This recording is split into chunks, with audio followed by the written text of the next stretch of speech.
बिस्मिल्लाहिर्रहमानिर्रहीम अस्सलाम वालेकुम student, this is Atif Ahmad your physics teacher. बच्चों, आज की इस वीडियो में हम डिस्कस करने जा रहे हैं electric potential at a point due to point charge. आज का जो टॉपिक है वो बहुत ही इंपॉर्टेंट है एग्ज़ाम के पॉइंट ऑफ व्यू से। ये topic as a long paper में आता है और बच्चों ये तमाम बोर्ड्स के लिए इंपॉर्टेंट है, तो आपने इसको बहुत अच्छे तरीके से समझना है। मैं इसका एक एक पॉइंट डिटेल के साथ आपको एक्सप्लेन करूंगा, हर एक पॉइंट की लॉजिक बताऊंगा, रीज़न बताऊंगा, ताकि आप इसको अच्छे तरीके से इसका कंसेप्ट बिल्ड कर सकें। ओके, चलिए स्टार्ट करते हैं। तो सबसे पहले हम बात करेंगे कि ये electric potential at a point का मतलब क्या होता है। इसका मतलब ये होता है कि इलेक्ट्रिक फील्ड के अंदर किसी एक पॉइंट पर पड़ा हुआ जो यूनिट चार्ज है उसके पास कितनी पोटेंशियल एनर्जी है, यानी potential energy per unit charge at a point inside the electric field, उसको हम क्या बोलते हैं, electric potential of that point. ठीक है, तो इसको हम इलेक्ट्रिक पोटेंशियल को ना V से डिनोट करते हैं। और ये किसके इक्वल होता है, potential energy per unit charge. Potential energy per unit charge, कौन सी potential energy, electric potential energy.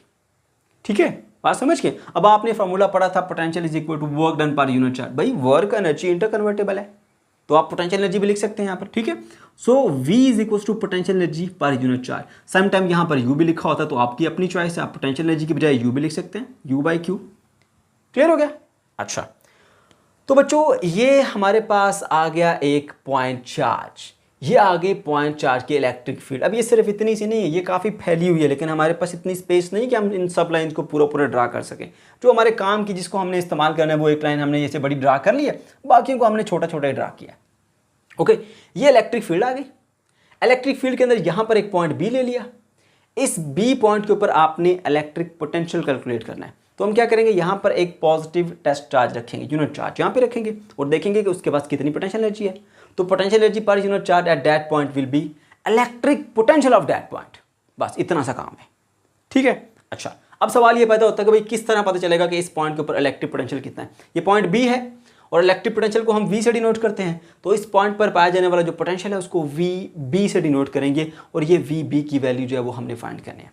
अब इलेक्ट्रिक पोटेंशियल को जो बुक में डिफाइन किया गया वो कैसे डिफाइन किया गया, वहाँ पे बताया गया कि भाई आप एक टेस्ट चार्ज ले लो, पॉजिटिव टेस्ट चार्ज, ठीक है, उसको इन्फिनिटी से उठा के इलेक्ट्रिक फील्ड के अंदर एक पॉइंट पर लेके आओ जहां आपने इलेक्ट्रिक फील्ड कैलकुलेट करनी है। ठीक है, इसके लिए जितना आपको वर्क करना पड़ेगा ना, उतना ही उस पॉइंट का इलेक्ट्रिक पोटेंशियल होगा। समझ गए। अब बच्चों को ये पॉइंट समझ में नहीं आ रहा होगा ये क्या बात की जा रही है, क्यों की जा रही है। ठीक है, मैं आपको समझाता हूं। देखो बच्चों, ये बात तो क्लियर है ना भाई, इस पॉइंट के ऊपर पड़ा हुआ जो यूनिट चार्ज है उसके पास कितनी पोटेंशियल एनर्जी है। ठीक है, potential energy per unit charge at that point will be electric potential, है ना। अब यहां पर आपने इस पॉइंट के ऊपर पड़े हुए चार्ज के पास exact amount of potential energy calculate करनी है। तो पोटेंशियल एनर्जी को आप 4 से डिवाइड करेंगे तो आपके पास electric potential of that point आ जाएगा। ठीक है, अब कैसे पोटेंशियल एनर्जी कैलकुलेट करें, हम ये जानते हैं, हमने ये कॉन्सेप्ट सीखा हुआ है कि जब भी इलेक्ट्रिक फील्ड के अगेंस्ट हम एक चार्ज को मूव कराते हैं या किसी भी फील्ड के अगेंस्ट एक बॉडी को मूव कराओ तो बॉडी खुद नहीं मूव करेगी, आपको वर्क करना पड़ेगा। ग्रेविटेशनल फील्ड ऊपर से नीचे है ना, एक ऑब्जेक्ट को नीचे से ऊपर ले जाने के लिए आपको वर्क करना पड़ेगा। ऊपर से नीचे खुद जाएगा, लेकिन नीचे से ऊपर against the gravitational field body खुद नहीं जाती, आपको लेके जाना पड़ेगा, वर्क करना पड़ेगा। और जो हम वर्क करते हैं ना वो in the form of potential energy उसमें स्टोर हो जाता है। तो जैसे एक बॉडी को ऊपर की तरफ लेकर जाते हैं उसमें पोटेंशियल एनर्जी भर जाती है, ऐसे ही इलेक्ट्रिक फील्ड एक पॉजिटिव चार्ज के ऐसे आउटवर्ड है, इस तरह से। ठीक है, अब यहां पर जो है वो हमारे पास जो पॉजिटिव चार्ज है वो हमने इस तरफ इनवर्ड लेके जाना है, तो खुद तो नहीं जाएगा, ऑपोजिट टू द फील्ड तो नहीं जाएगा, आपको वर्क करना पड़ेगा। तो इन्फिनिटी से आप एक चार्ज को लेकर आओगे, उसके ऊपर आपको वर्क करना पड़ेगा, वर्क करते हुए आप इस पॉइंट पर लेके आओगे। अब जितना आपने वर्क किया वो आपका work in the form of potential energy उसमें स्टोर हो जाता है। तो मैंने क्या बताया, इस पॉइंट पर पोटेंशियल का मतलब क्या है, potential energy per unit charge, है ना। वो पोटेंशियल एनर्जी कितनी है, जितना यहां से यहां तक आते हुए आपने वर्क किया। समझ गए, जितना वर्क उतनी पोटेंशियल एनर्जी। इसीलिए कहा जाता है कि यहां से यहां आते हुए जितना आपने वर्क किया ना उतनी उस यूनिट चार्ज के पास पोटेंशियल एनर्जी आ जाएगी। और potential energy per unit charge को इलेक्ट्रिक पोटेंशियल कहते हैं, है ना। बात समझ आ रही है। ओके, तो अब हमने जो है वो यहां से यहां तक वर्क कैलकुलेट करना है, वही हमारी पोटेंशियल एनर्जी होगी इस पॉइंट के ऊपर पड़े हुए चार्ज के पास। अब दूसरा सवाल जो आपके माइंड में आता है कि सर हम इसको इन्फिनिटी से क्यों लेके आ रहे हैं, ये बड़ा अहम सवाल है। हम इन्फिनिटी से क्यों लेकर आते हैं, फील्ड के अंदर से क्यों नहीं? अब बात गौर से सुनिए।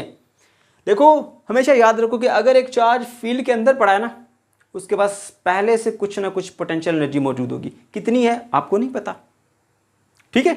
अब आप यहां से यहां लेके जाते हो अगेंस्ट द फील्ड, जो आप वर्क करते हो अगेंस्ट द फील्ड वो इन द फॉर्म ऑफ एनर्जी उसके अंदर ऐड हो जाता है, पहले वाली एनर्जी प्लस जो आपने वर्क किया वो एनर्जी। अब यहां पर पहुंचने के बाद एग्जैक्ट अमाउंट ऑफ एनर्जी कितनी होगी आपको पता ही नहीं होता, है ना। तो फिर क्या करते हैं, हम इसको किसी ऐसी जगह से लेकर आते हैं जहां पहले इसके पास कुछ भी एनर्जी ना हो, तो वो है इन्फिनिटी। एक पॉइंट, इन्फिनिटी का मतलब फील्ड से आउटसाइड। यहां पे इन्फिनिटी का मतलब क्या है, फील्ड से बाहर, इलेक्ट्रिक फील्ड से बाहर चार्ज पड़ा है। तो जब चार्ज इलेक्ट्रिक फील्ड से बाहर पड़ा होगा तो उसके पास कुछ भी पोटेंशियल एनर्जी नहीं होगी, पहले से जीरो पोटेंशियल है उसका, ठीक है। अच्छा, अब आपने वर्क किया, जितना वर्क किया यहां से यहां तक लाने में आपका work in the form of potential energy उसमें ऐड हुआ, तो आपको तो पता है मैंने इतना वर्क किया, वही in the form of potential energy उसमें ऐड हुआ। तो इस तरह से आप इस पॉइंट पर exact amount of potential energy calculate कर लेते हैं। मैं छोटी सी एग्जांपल से आपको मजीद इस कंसेप्ट को स्ट्रॉन्ग बनाता हूं। अगर मेरी पॉकेट में या आपकी पॉकेट में कुछ अमाउंट पड़ी हुई है पहले से, तो किसी दूसरे को वो पता नहीं है कितनी अमाउंट है। अब वो अगर आपकी पॉकेट में 100 रुपीज़ ऐड कर देता है, ठीक है, तो आप उससे पूछो बताओ मेरी पॉकेट में कितने पैसे हैं, वो नहीं बता पाएगा। क्यों? क्योंकि जो पहले अमाउंट आपकी पॉकेट में पड़ी थी वो तो उसको पता नहीं है, उसने ऐड किया 100 वो तो पता है उसको, लेकिन टोटल अमाउंट अब वो नहीं बता सकता, समझ गए हो। लेकिन अगर आपकी पॉकेट पहले जीरो पर होती, उसके में कुछ भी ना होता, अब अगर आपका फ्रेंड आपकी पॉकेट में 100 रुपीज़ ऐड करेगा तो वो बता सकता है कि आपके पास टोटल 100 है, क्योंकि पहले तो कुछ नहीं था, जो मैंने ऐड किया वही आपकी पॉकेट में आया, तो जितना मैंने ऐड किया उतने ही आपके पास अमाउंट है। 100 रुपीज़ मैंने ऐड किया तो 100 रुपीज़ आपकी पॉकेट में होगा, है ना। इसीलिए यहाँ पर इन्फिनिटी से लेके आते हैं कि इन्फिनिटी पर चार्ज के पास पहले से जीरो पोटेंशियल एनर्जी होती है, कुछ भी पोटेंशियल एनर्जी नहीं है। तो जो आप वर्क कर रहे हो यहाँ से यहाँ लाते हुए वही उसके अंदर in the form of energy store होगा। तो जितना आपने वर्क किया उतनी उसके अंदर पोटेंशियल एनर्जी, तो आप exact amount of potential energy को कैलकुलेट कर पाएंगे। ये वजह है हम उसको इन्फिनिटी से क्यों लेके आते हैं, ताकि पहले उसके पास कोई भी एनर्जी ना हो।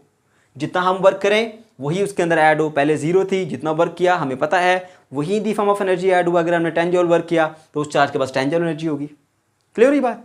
अच्छा, तो ये दूसरी कंफ्यूजन जो होती है स्टूडेंट्स की वो भी मैंने क्लियर कर दी, राइट। ओके जी, तीसरी बात यह कि चार्ज को यहाँ से यहाँ लेके आते हुए एक बात का ख्याल रखना आपने कि आपने इसको इलेक्ट्रोस्टैटिक इक्विलिब्रियम में लेके आना है, यानी इसके ऊपर इसमें एक्सेलरेशन प्रोड्यूस नहीं होना चाहिए। अब सवाल ये पैदा सर वाई एक्सेलरेशन क्यों प्रोड्यूस नहीं होना चाहिए, वजह क्या है एक्सेलरेशन प्रोड्यूस होने की ना होने की?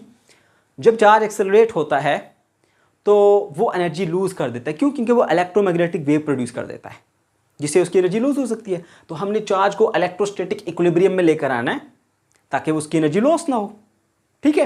ये बात समझ में आ गई? ओके, तो ये सारे वो क्वेश्चंस हैं जो कि आपके माइंड में आ रहे होते हैं और आपको इसके आंसर्स नहीं मिल रहे होते, ठीक है। तो ये तमाम कन्फ्यूजन मैंने आपकी अभी क्लियर कर दी, राइट। तो अब सिंपली आप अपने माइंड में एक बात रखें कि अगर इस पॉइंट पर ये एक पॉइंट चार्ज है, ये उसकी इलेक्ट्रिक फील्ड है, इस पॉइंट पर अगर मैंने इलेक्ट्रिक पोटेंशियल कैलकुलेट करना है तो एक यूनिट पॉजिटिव चार्ज को मैं इन्फिनिटी से इस पॉइंट तक लाऊंगा, जितना मुझे वर्क करना पड़ेगा वो work in the form of potential energy उसमें स्टोर हो जाएगा। तो वो potential energy per unit charge क्या कहलाएगी? वो कहलाएगी electric potential of that point. Is it clear? Okay, तो अब अगर इस पॉइंट पर इलेक्ट्रिक पोटेंशियल कैलकुलेट करना है तो ये देखो कि इस पॉइंट पर पड़े हुए चार्ज के पास कितनी पोटेंशियल एनर्जी है। कैसे पता चलेगी? यहां से यहां तक वर्क कैलकुलेट करो, वो वर्क बराबर होगा पोटेंशियल एनर्जी के। अब हमने वो वर्क कैलकुलेट करना है, क्योंकि जब वो यहां से यहां तक हमें वर्क मिल जाएगा तो वर्क से हमें पोटेंशियल एनर्जी मिल जाएगी, और पोटेंशियल एनर्जी को चार्ज से डिवाइड करेंगे, ये देखो potential energy per unit charge is equal to electric potential मिल जाएगा हमें। तो अब हमें हमारा टास्क ये है कि यहां से लेकर यहां तक वर्क को कैलकुलेट करना, तभी हमें इलेक्ट्रिक पोटेंशियल इसका मिलेगा। अच्छा, अब वर्क के लिए जो आप फार्मूला इस्तेमाल करते हो ना, वो फार्मूला क्या होता है मैं आपको बता देता हूँ। Work is equals to F dot D, यानी dot product of force and displacement. और याद रहे कि इसमें ये जो फोर्स है ना, ये फोर्स ये हमारे पास कांस्टेंट होनी चाहिए, ये वेरिएबल फोर्स नहीं होनी चाहिए। बात समझ गए? लेकिन यहाँ पर जब आप जैसे जैसे इधर से करीब जाते जा रहे हो, इसके ऊपर अप्लाई होने वाली जो इलेक्ट्रोस्टैटिक फोर्स है जिसको हम इससे डिनोट करते हैं, F is equals to Q E, F is equals to Q into E, ये वाली, ठीक है। ये फोर्स जो इस चार्ज के ऊपर अप्लाई होती जा रही है वो आहिस्ता आहिस्ता बढ़ती जा रही है। जैसे जैसे चार्ज को आप करीब लेके आते जा रहे हो ना, उसके ऊपर अप्लाई होने वाली जो फोर्स है वो बढ़ती जा रही है। बात समझ गए? क्लियर हुई बात? तो हमारे पास फोर्स यहां से लेकर यहां तक वो कांस्टेंट नहीं है। क्लियर हुई बात? तो हम क्या करेंगे, हमने कुछ ऐसा करना है कि हाँ ये फोर्स किसी तरह कांस्टेंट हो जाए, क्योंकि अगर फोर्स कांस्टेंट ना हुई ना तो आप इस फार्मूले के थ्रू वर्क को कैलकुलेट नहीं कर पाएंगे। तो आपने क्लास 11 में चैप्टर 4 में भी एक एब्सोल्यूट ग्रेविटेशनल पोटेंशियल का एक टॉपिक पढ़ा था, सेम टू सेम उसी तरह से वहां पर भी आपने क्या किया था, वहां पर जो ग्रेविटेशनल फोर्स थी वो कांस्टेंट नहीं थी। आपने क्या किया था, उस सारे पाथ को छोटे छोटे पैचेस में डिवाइड कर लिया था और अलग अलग एक एक पैच में वर्क कैलकुलेट करके फिर आपने टोटल कर लिया था, तो आपको वर्क मिल गया था। सेम मेथड यहां पर भी आप अप्लाई करेंगे, ठीक है, क्योंकि ये वाला भी हमारे पास जो टॉपिक है ये एब्सोल्यूट इलेक्ट्रिक पोटेंशियल कहलाता है। इस पॉइंट को हम क्या बोलते हैं, इस टॉपिक को एब्सोल्यूट इलेक्ट्रिक पोटेंशियल भी कहते हैं, नाम याद रखना है इसका, ठीक है। ओके, तो यहां से यहां तक भाई आपके पास फोर्स कांस्टेंट नहीं रह रही, तो आप क्या करो, इसको छोटे छोटे इस डिस्प्लेसमेंट को छोटे छोटे पैचेस में डिवाइड कर लो कि एक पैच के अलोंग अप्रोक्सीमेटली जो फोर्स है वो आपके पास क्या हो जाए, कांस्टेंट हो जाए। असल में आपने एक पॉइंट ए से चार्ज को मूव करना है बी तक, ठीक है, फोर्स कांस्टेंट नहीं थी, छोटे छोटे पैचेस में डिवाइड कर ले इस तरह से कि एक पैच में अप्रोक्सीमेटली जो फोर्स है वो कांस्टेंट रहेगी। समझ गए? बात समझ में आ गई है? ओके जी, चलिए जी, अब हमने वर्क कैलकुलेट करना है और वर्क कैलकुलेट करने के लिए इसको पैचेस में डिवाइड कर दिया, अलग अलग एक एक पैच में वर्क कैलकुलेट करके टोटल वर्क निकालेंगे और टोटल वर्क को 4 से डिवाइड करेंगे तो इलेक्ट्रिक पोटेंशियल मिल जाएगा, राइट। अब इसको पेपर में लिखेंगे किस तरह से, क्योंकि नोट्स जो है वो अक्सर बच्चे पूछते हैं सर हमने नोट्स लिखने होते हैं तो हम किस तरह से पेपर में इसको लिखें। तो ये मैंने जिस तरह से पॉइंट्स लिखे हैं आपने सेम टू सेम इसी तरह से बताना है। सबसे पहले बता दो भाई इलेक्ट्रिक पोटेंशियल क्या होता है। मैंने डिफाइन कर दिया, electric potential at any point in an electric field is equal to the work done in bringing a unit positive charge from infinity to that point. कौन सा वाला? ये वाला दैट पॉइंट, ठीक है, inside the electric field keeping it in equilibrium, equilibrium में रखते हुए, यानी इसको चार्ज को एक्सेलरेट नहीं होने देना, ठीक है। लिख दी डेफिनेशन, उसके बाद इसके प्रोसीजर के ऊपर आ जाएंगे, वर्किंग के ऊपर। सबसे पहले बात करेंगे भाई, कंसीडर करो भी एक चार्ज हमारे पास क्यू है, ठीक है, एक पॉइंट चार्ज क्यू है, ये फिक्स है एक पॉइंट के ऊपर, ये मूव नहीं करेगा, ठीक है, इन द स्पेस ये फिक्स है। फिर हमने एक टेस्ट चार्ज लिया क्यू नॉट, ये क्यू नॉट टेस्ट चार्ज है, ठीक है, जो इसके इलेक्ट्रिक फील्ड के अंदर हम इधर से इधर लेकर आएंगे, ठीक है, वो हमने ले लिया जी। Move a test charge q naught from point A to point B in equilibrium keeping it in equilibrium, यानी एक हमने पॉइंट ए से इस पॉइंट तक जहां तक हमने इलेक्ट्रिक पोटेंशियल कैलकुलेट करना है वहां तक एक टेस्ट पॉजिटिव चार्ज को हम लेकर आएंगे, लेकिन उसको इक्विलिब्रियम में रखते हुए, ठीक है, इन इक्विलिब्रियम मतलब है कीपिंग इट इन इक्विलिब्रियम। उसके बाद तीसरा पॉइंट जो आप लिखोगे, ये मैंने आसान से पॉइंट बताए ताकि हमारे जो वीक स्टूडेंट है वो भी अच्छे से इसको याद रख सके, और कोई लंबी चौड़ी एक्सप्लेनेशन नहीं है, शॉर्ट से 2-3 पॉइंट याद रखो बस। फिर आपने क्या किया, नेक्स्ट पॉइंट जो मैंने आपको बताया भाई, divide the distance A to B into the small displacement so that the E is same in the each displacement. E कह लें या फोर्स कह लें आप, ठीक है। यहां से आपने क्या कर दी, इसको छोटे छोटे पैचेस में डिवाइड कर दी। देखो इलेक्ट्रिक फील्ड के अगर एस्पेक्ट से देखें वो भी बात एक ही है कि इलेक्ट्रिक फील्ड जैसे जैसे आप दूर जाते जा रहे हैं इलेक्ट्रिक फील्ड जो है वो वीकर होती जा रही है ना, तो आप छोटे छोटे से रीजन रख लेते हैं कि उस रीजन के अंदर अप्रोक्सीमेटली इलेक्ट्रिक फील्ड जो है वो स्ट्रॉन्ग रहती है, सॉरी सेम रहती है, ठीक है। तो इस तरह से आपने कर लिया। अब हमारा टास्क क्या था, यहां से लेकर यहां तक वर्क कैलकुलेट करना, तो हमने छोटे छोटे पैचेस में डिवाइड किया, इस पैच में वर्क कैलकुलेट करूंगा, फिर इसमें, फिर इसमें, फिर इसमें, फिर इस तरह से, ठीक है ना। तो आप एक पैच का वर्क जो है वो प्रॉपर तरीके से कैलकुलेट करेंगे, बाकी उसी से देख के हम रिजल्ट खुद ब खुद लिखते जाएंगे, सारों में अलग अलग नहीं करेंगे, सिर्फ एक पैच में कंप्लीट वर्क करेंगे, फिर बाकियों में उसको देखते हुए करते जाएंगे। चलिए जी, अब हम सबसे पहले वर्क कैलकुलेट करते हैं। तो वर्क जो है हमारा from point A to point 1 तक हमने कैलकुलेट करना है, work from point A to point 1, ठीक है। अच्छा, अब वर्क किसके इक्वल होता है जी, हमारे पास फोर्स इनटू डिस्प्लेसमेंट। यहां पर लिखिए मैंने फोर्स, ठीक है, डॉट डिस्प्लेसमेंट मेरे पास डी आ गया, ओके। अच्छा, अब कुछ और बातें आपको बता दूं। यहां पर जब ये पॉइंट ए है, यहां से आपने टेस्ट चार्ज को इनसाइड लेके आना है, तो यहां पर जब ये चार्ज पड़ा हुआ है पॉइंट ए पर, तो पॉइंट ए का इस पॉइंट चार्ज से जो फासला है क्यू से, वो है आर ए के बराबर, ठीक है। अब इसको अब यहां से डिस्प्लेस करके एक नए पॉइंट 1 तक लेके आते हो, उसका जो इससे फासला है वो आर 1 के बराबर है, और इन दोनों का जो मिड पॉइंट है वो यहां से लेकर यहां तक जो है वो आर को रिप्रेजेंट करता है। R is the midpoint between R A and R 1, यानी इन दोनों पॉइंट के जो सेंटर है, जो मिड है, उसको हमने आर से रिप्रेजेंट किया। बात समझ गए? अच्छा जी, ओके। अब देखिए जी, यहां पर फोर्स इनटू डिस्प्लेसमेंट है, तो हमारे पास इसका जो फार्मूला होता है वो क्या होता है, F D cos theta, F D cos of theta. अब एंगल थीटा यहां पर कितना, मैं पहले चले लिख देता हूं थीटा। देखो बच्चों, यहाँ पे जो एंगल है वो फोर्स एंड डिस्प्लेसमेंट में, देखिए बात गौर से, इस चार्ज के ऊपर जो इलेक्ट्रोस्टैटिक फोर्स एक्ट हो रही है वो इस डायरेक्शन में एक्ट हो रही है, और हम जो इसको डिस्प्लेस करा रहे हैं इस डायरेक्शन में करा रहे हैं। तो इन दोनों में यानी फोर्स और डिस्प्लेसमेंट में जो एंगल बनता है, फोर्स इधर को इलेक्ट्रोस्टैटिक फोर्स जिसको हम F = QE कहते हैं, और जो डिस्प्लेसमेंट है वो इस तरफ को हो रहा है, एंगल क्या बनता है हमारे पास 180 डिग्री। ठीक है, तो ये वर्क जो है वो हमारे पास नेगेटिव होगा। ठीक है ना, यहाँ पर एंगल क्या 180, तो cos 180 पे क्या होता है, यहाँ पर मैं लिख देता हूँ 180, cos 180 पे क्या होता है -1 FD, यहाँ पे लिख देता हूँ जी माइनस का 1। ठीक है, तो ये बन जाएगा मेरे पास -F/D। ओके जी, अब ये फोर्स कौन सी फोर्स है, ठीक है, तो यहाँ पर फोर्स की वैल्यू F = QE पुट करूँगा -Q/E, और D डिस्प्लेसमेंट, ये देखिए जी यहाँ से यहाँ पर ये गया।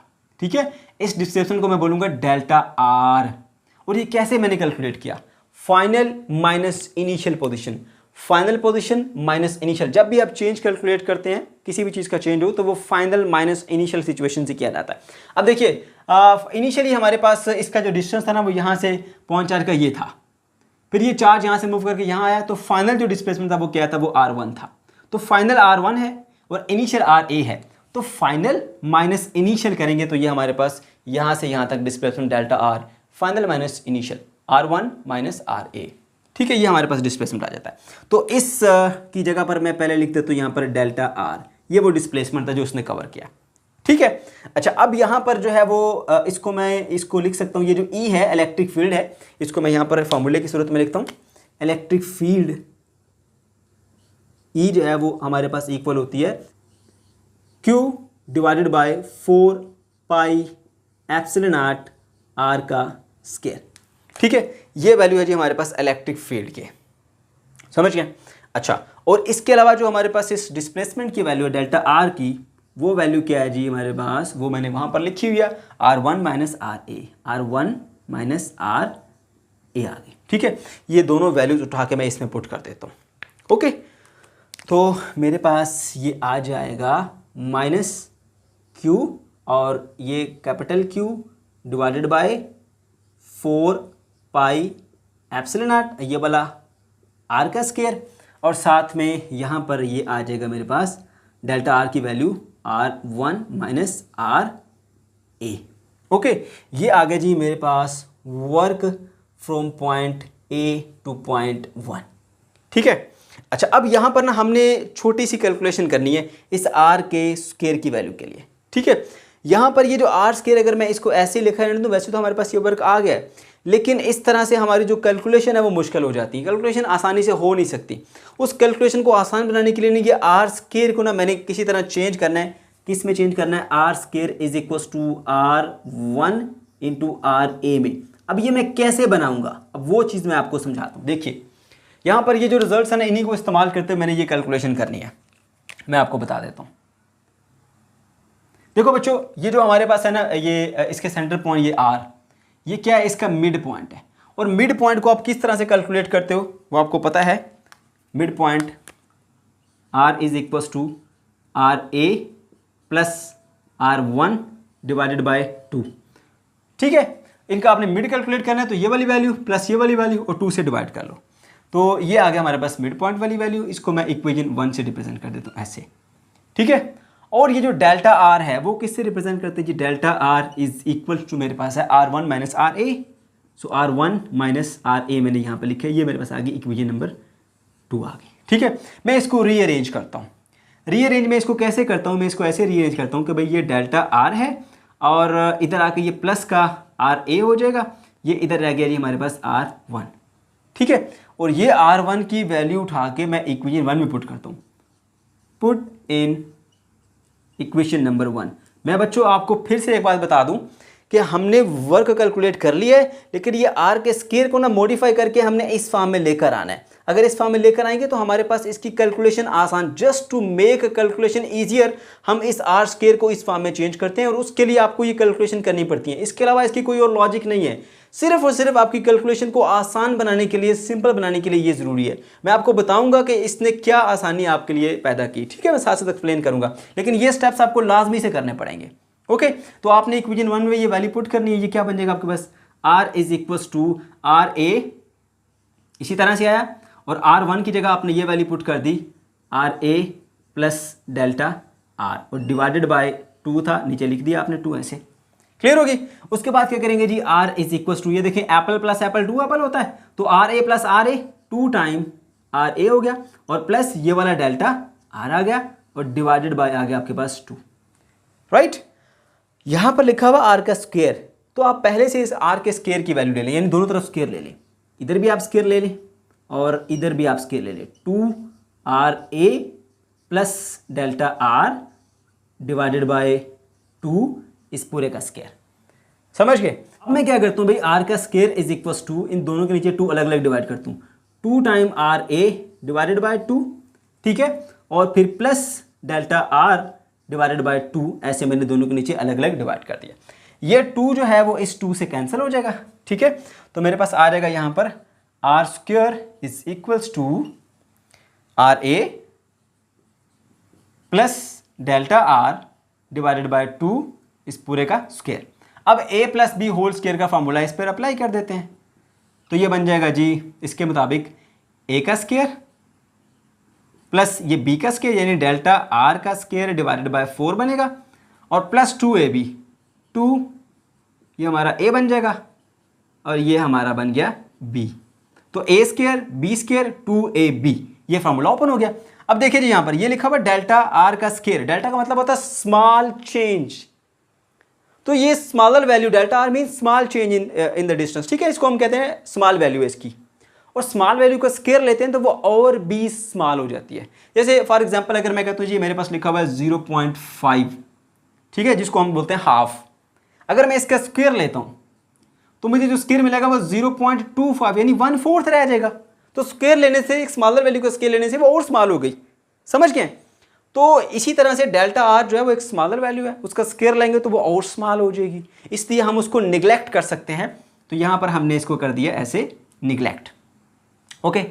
ये वाला 2 इस 2 से ऐसे कट जाएगा, तो मेरे पास आर स्क्वायर की जो वैल्यू आएगी वो क्या आएगी, आर ए का स्क्वायर और प्लस आर ए, और यहाँ पर क्या रह जाएगा डेल्टा आर। ये उसके बाद नेक्स्ट स्टेप आपने क्या करना है, वो लास्ट स्टेप होगा, इस डेल्टा आर की अगेन वैल्यू यहाँ पर पुट कर देनी है, और डेल्टा आर किसके इक्वल है, यहाँ पर हमने लिखा था delta R is equal to R1 minus R A, तो वो कर दें आप, आर का स्क्वायर इज इक्वल्स टू, यहाँ पर हो जाएगा R A square plus R A into delta R की क्या वैल्यू है, डेल्टा आर की value R1 minus R A, R1 minus R A, ऐसे।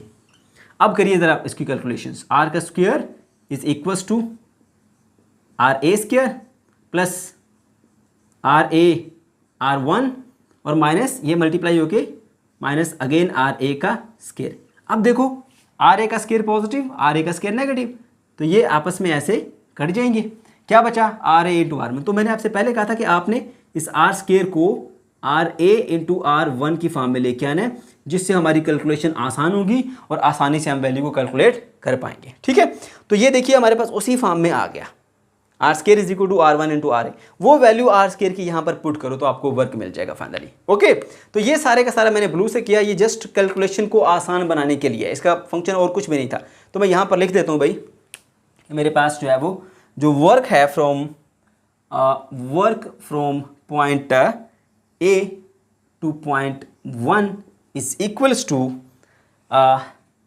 क्यू माइनस का क्यू इंटू क्यू और डिवाइडेड बाय क्या था 4 पाई एप्सिलॉन नॉट, और ये जो आर का स्क्वायर था ना, इस आर स्क्वायर की जगह मैं क्या लिखूंगा, अब लिखूंगा जी R1 इंटू आर ए, ठीक है। और इसके ऊपर क्या पड़ा हुआ था, इसके ऊपर पड़ा हुआ था जी हमारे पास ये डेल्टा आर यानी R1 माइनस आर ए, तो ये आ गया जी मेरे पास R1 माइनस आर ए आ गया ऐसे, ओके। अब मैं ना इसको इसके नीचे डिवाइड, दोनों के नीचे ना अलग अलग से डिवाइड कर देता हूँ, क्योंकि देखो ये और ये दोनों मल्टीप्लाई हो रहे हैं, तो R1 आर ए को आप यहाँ लिख लो या इसके नीचे लिख लो, बात तो एक ही है।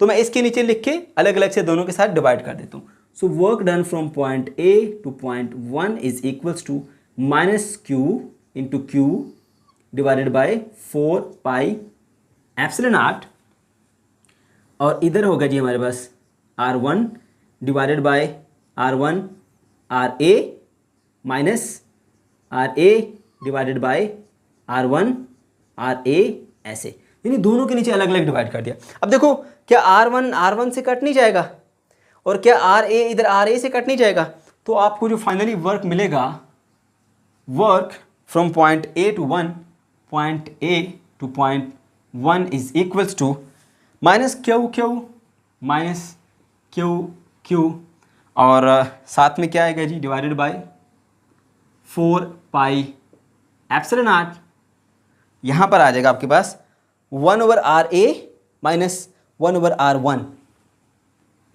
1 ओवर RA, ठीक है, और माइनस का 1 ओवर R1, ये आ गया जी आपके पास फाइनल वर्क। देखो अब अगर हम R स्क्वायर को इस फॉर्म में ना लिखते R1 RA में, तो हमारे पास इस तरह से सिंप्लीफाई ना होता, ठीक है, और इस फॉर्म में ना आता, और इस फॉर्म में आने के बाद जब फाइनली आप तमाम पैचेस का वर्क ऐड करेंगे, वहां पर भी ये फॉर्म में लिखा हुआ टर्म जो है ना, वो आप आसानी से आपको कैलकुलेट कर पाएंगे, यानी आपको कैलकुलेशन करने में वहां पर भी आसानी होगी, ठीक है। हम देखेंगे, बताएंगे साथ साथ आपको, ओके। तो ये आ गया आपके पास। अब ये सिंपल माइनस बाहर मल्टीप्लाई हो रहा है ना, इसको इनसाइड मल्टीप्लाई कर दो, ये साइन चेंज हो जाएंगे, ठीक है। तो finally work from point A to point 1 is equals to Q by 4 pi epsilon naught, यहाँ पे लिखेंगे जी, ये नेगेटिव वाला पॉजिटिव हो जाएगा, मैं पहले लिख देता हूँ, और जो पॉजिटिव था वो नेगेटिव हो जाएगा, 1 ओवर RA मैंने यहाँ पर लिख दिया इसको, ओके।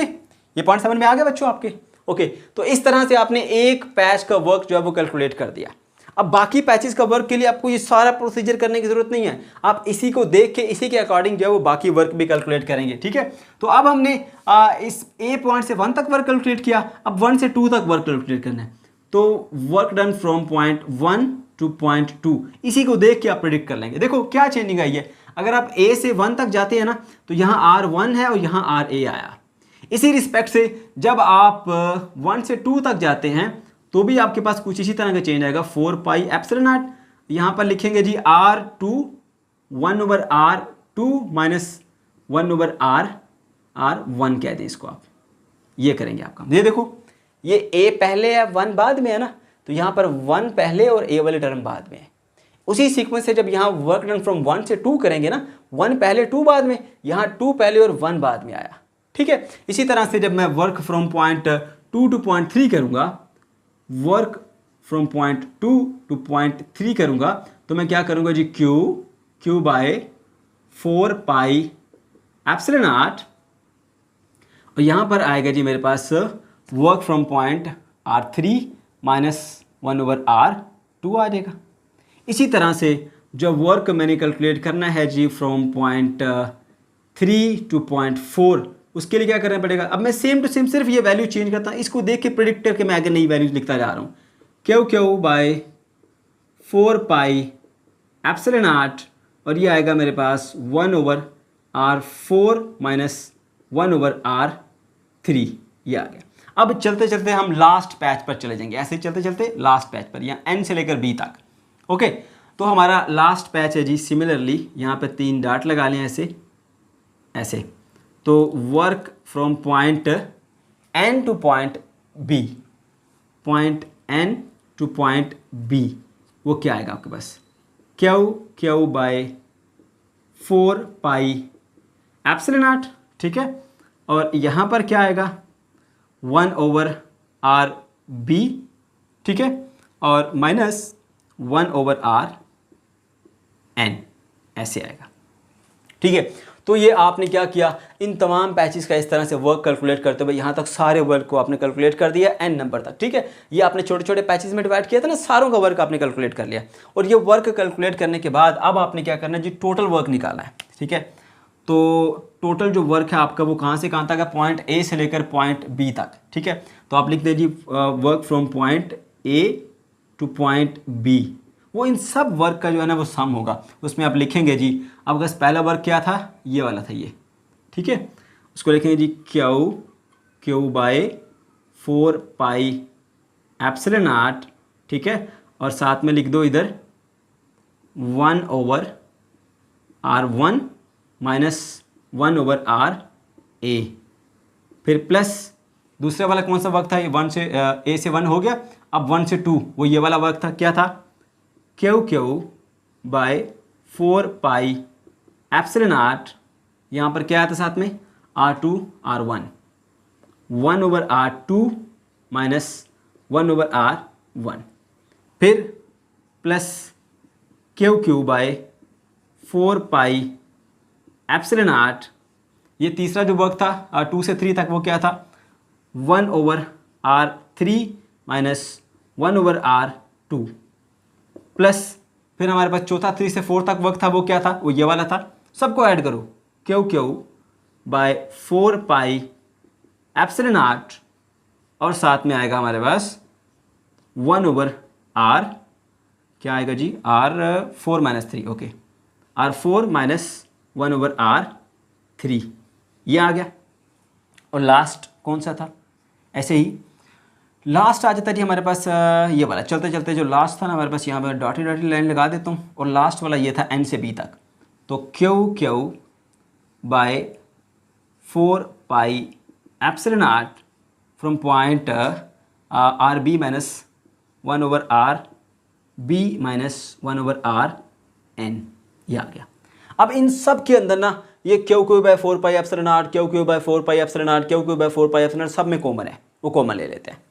तो मेरे पास जो टोटल वर्क आएगा वो टोटल वर्क है जी, work from point A to point B, point A to point B, वो आ जाएगा, यहाँ पर पहले मैं कॉमन ले लेता हूँ सब चीज़ों को, Q Q by 4 pi epsilon naught. उसके बाद देखो अब ज़रा, अब यहाँ पर फिर बचता है हमारे पास ये वाले सब टर्म बचेंगी, ठीक है, वो क्या आएगी 1 over R1 minus 1 over RA, plus ये कॉमन चला गया, ये बचेगा प्लस 1 ओवर R2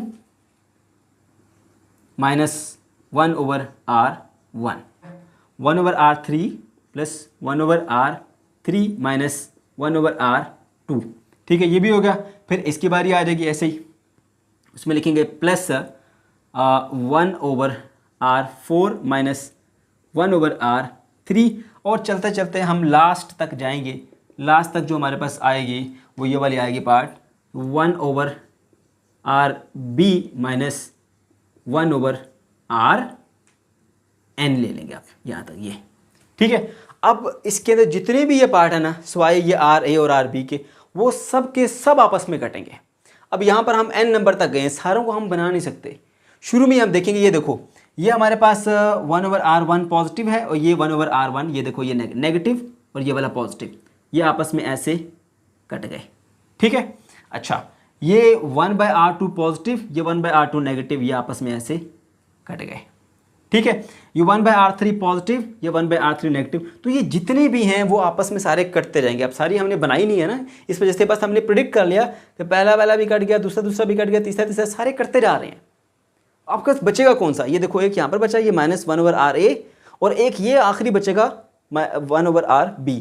तो आपके पास ये जो आंसर आएगा वो क्या आएगा, यानी ये सारे का जो रिजल्ट आएगा वो आएगा हमारे पास q by 4 pi epsilon naught, और साथ में क्या आएगा 1 ओवर RB, क्योंकि पॉजिटिव है पहले लिख लो, माइनस 1 ओवर RA नेगेटिव है तो मैंने इसको बाद में लिख लिया 1 ओवर RA, ये है आपके पास फाइनली, ठीक है। अब ये वो टोटल वर्क है जो कि आपने इस पॉइंट A से लेकर पॉइंट B तक किया। तो हम सपोज कर लेते हैं कि जो हमारे पास पॉइंट A है ना वो कहाँ पर पड़ा है, इन्फिनिटी पर पड़ा हुआ है, ठीक है, क्योंकि हमने चार्ज को कहाँ से लेके आना था, इन्फिनिटी से लेके आना था। तो जब आप इन्फिनिटी से लेके आएंगे तो ये 1 ओवर इन्फिनिटी क्या बन जाएगा, आपके पास 0 बन जाएगा। तो मैं यहाँ पर लिखता हूँ भाई work done from point infinity to point B, वो किसके इक्वल होगा, work done from point infinity to point B is equal to Q by 4 pi epsilon naught, ठीक है। और साथ में क्या लिख दोगे, ये वाला 1 over RB minus 1 over infinity, ठीक है। अगर आप इसको इन्फिनिटी से लेके आ रहे हो तो इसका जो फासला इस चार्ज से यूनिट चार्ज है वो क्या होगा, इन्फिनिटी होगा, ठीक है। तो RA को 1 ओवर इन्फिनिटी, और याद रहे 1 ओवर इन्फिनिटी किसके इक्वल होता है, 0 के इक्वल होता है। तो आपको क्या रिजल्ट मिलेगा, simply Q by 4 pi epsilon naught into 1/r/b, ये आ गया आपके पास। ठीक है, लेकिन मैं आपको बता चुका हूं कि ये हमारे पास वो टोटल वर्क है और इस वर्क के बराबर इसके अंदर चार्ज के पास पोटेंशियल एनर्जी आ जाएगी। लेकिन इलेक्ट्रिक पोटेंशियल कहते हैं potential energy per unit charge, U/Q, ये work done per unit charge. तो जब इलेक्ट्रिक पोटेंशियल की बात करेंगे, electric potential at point VB वो क्या होगा, work from point infinity to point B divided by per unit charge. तो उस पॉइंट पे पोटेंशियल किसके इक्वल होगा, potential energy per unit charge लिख लो, या work done from point infinity to B per unit charge. वो यूनिट चार्ज हमारा Q0 था, ये वाला है ना। तो अब आपने क्या करना है जी, इसको भी, ये जो हमारा Q है ना, इसको मैंने Q0 ही आप कह सकते हैं, या इसको भी बेसिक आप Q कह लें, आपकी मर्जी है। ठीक है, ये वो हमारे पास जो टेस्ट चार्ज है ना Q, ये वो है। ओके, मैंने नाट नहीं लगाया तो आप लगा सकते हैं साथ साथ, या इसके साथ भी खत्म कर दें या उसके साथ भी नाट लगा लें। तो ये बन जाएगा जी हमारे पास 1/Q into QQ naught by 4 pi epsilon naught, और यहाँ पर क्या आएगा 1/r/b। तो ये वाला Q जो है ना Q0, ये इससे कट जाएगा। ठीक है, तो बच्चों हमें जो फाइनल रिजल्ट यहाँ पर मिलेगा वो क्या मिलेगा, वो VB है, और VB हमारे पास इक्वल होगा Q ये वाला, ठीक है, divided by 4 pi epsilon naught ये वाला, और साथ में 1/r/b। ठीक है, ये इस पॉइंट B के ऊपर जो है वो इलेक्ट्रिक पोटेंशियल होगा।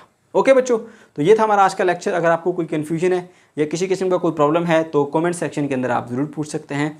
अल्लाह हाफिज़।